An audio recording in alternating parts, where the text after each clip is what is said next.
আমি আমার নিজেকে ভালো রাখার জন্য যতটুকু চেষ্টা করি, এর থেকে বেশি চেষ্টা করি অনেক আমার ফ্যামিলিকে ভালো রাখার জন্য।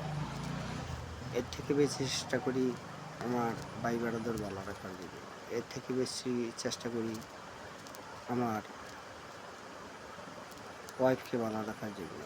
তারপরে শত বন্ধু-বান্ধব মাঝেও অনেক কষ্টের মাঝে অনেক ধরনের হেল্প সুযোগ সুবিধা করতে চাই। হয়তো কারো কাছে ভালো, কারো কাছে খারাপ হইতেই পারি।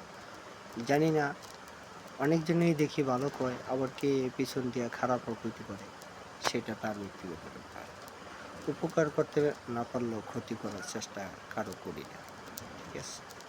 তবে আমি জানি মানুষটা কেমন। মানুষের থেকে বেশিরভাগ ওই যে বলে, সুখটার থেকে কষ্টটাই বেশি পাওয়া যায়।